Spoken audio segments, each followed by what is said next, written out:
Welcome back to another video. If you're coming across this channel for the first time, go ahead, like, comment, share, subscribe, pull up a chair, watch a few videos. Let's get into it. So I was having a conversation with someone about healing. Healing looks differently for a lot of people. A lot of us take different steps to healing, different steps to forgiving. It just looks differently for a lot of people. And they were asking my opinion about something. And listen, what works for me might not work for everyone. And you can try it, you can agree with it, you can, because this girl, and I've said it before, forgiveness is one of the hardest things to do. And a lot of people think that when you're forgiving someone, that means you should forget. But as long as you're living, I don't think you're going to 100% ever forget what someone has done to you. And I don't think you should forget, because the moment you erase it and the moment you forget, you're opening up yourself to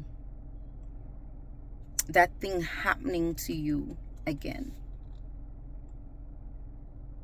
I think keep it in the back of your mind, so that way, if it's going to happen to you again, you already know the signs. You know what to look out for.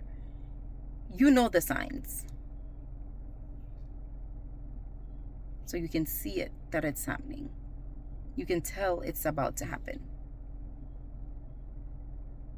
And you can stop it in its tracks if it's coming again.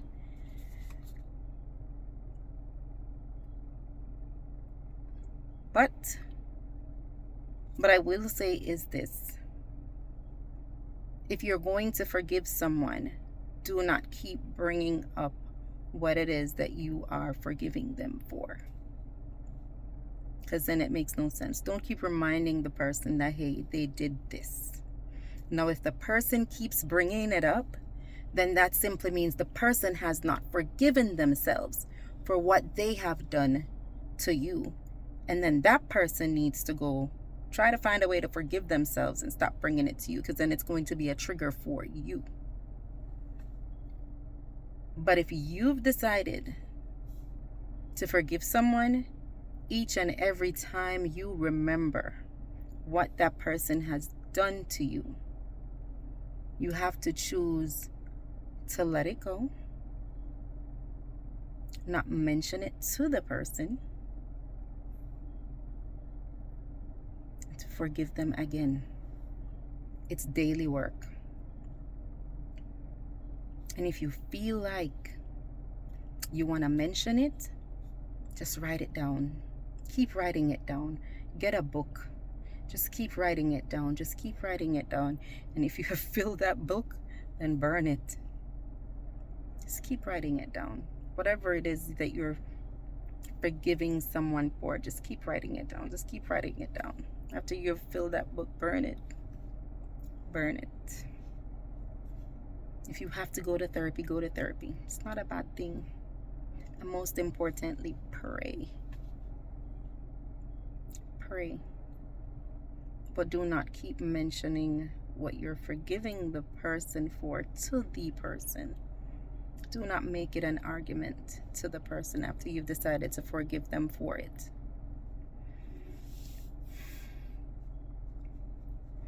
Another thing, just know along your healing journey that you cannot pour from an empty cup. What a lot of people do not realize is, if you have been for years pouring into someone, and they have not been pouring back into you, or no one has been pouring back into you, and you keep pouring and pouring and pouring, eventually that cup is going to run dry. Eventually it's going to be empty.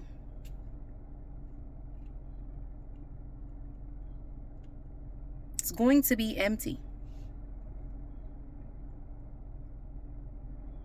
And then there'll be nothing left in you to give. Nothing left in you to give. Sorry.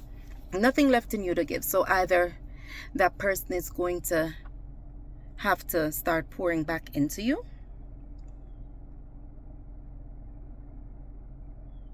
cut you loose, or you might just have to find somebody else to pour into you. But eventually you'll have nothing left to give. There'll be no emotions. There'll be nothing left to give. You're going to run dry. You're going to burn out. And if it's love that you keep giving and not getting it back, sometimes it's not even the person's fault why they're not even giving it back. Sometimes they don't even know how to give it back. So you've been giving to them, and because they're not used to it, they're getting it and they're holding on to it. Holding on to it. They're holding it. Just holding it close. Not giving it back because they don't know how to give it. And not only do they not know how to give it, but they don't know how to take care of it. And so they end up abusing it.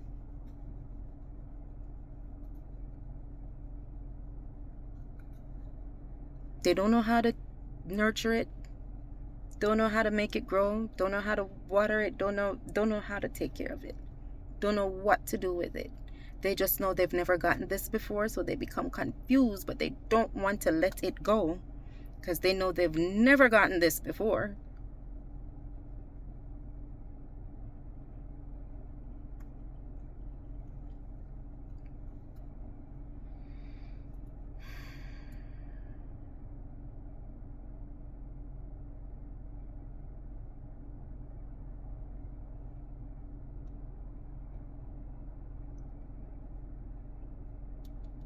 And sometimes by the time you realize that this person actually needs help in learning how to love you, it's a little bit too late because you're already dry. You're already, you have nothing left to give. Because they didn't know how to ask for help.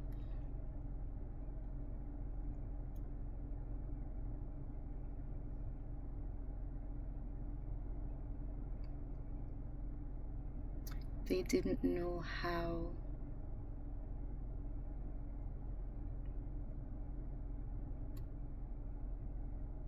to love you. You didn't know how to love them. You didn't know how to help them.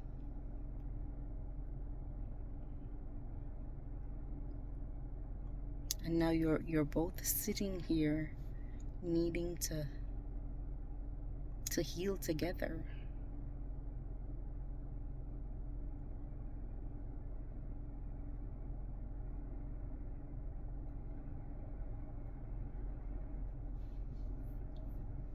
Hurting together, needing help together.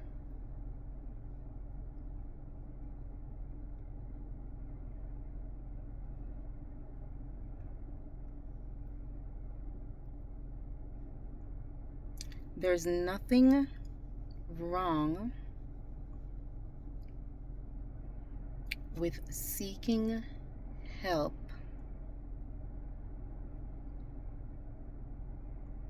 outside of church, there's nothing wrong with speaking to a therapist. If someone asked me if I think it is okay to speak to a therapist, there's nothing wrong with speaking to a therapist, guys. Nothing wrong with speaking to a therapist. Absolutely nothing wrong. If you don't want to talk to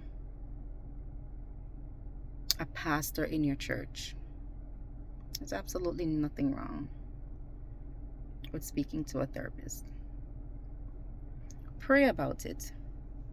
Ask God to find you a good therapist. There are a lot of Christian-based therapists out there. I am sure there are a lot of people who have went to school, studied psychology, who are Christians, who believe in marriages, who believe in togetherness, who believe in mental health, who knows that mental health is important. There's nothing wrong in speaking to a therapist. Pray. Pray and ask God to line you up with the right person. Nothing beats prayer. Don't just sit and suffer in silence. And like I said, write your thoughts down. Write it down. Pray over it. When that book gets full, burn it. Might not work for everyone, but try it. I will see you in the next one.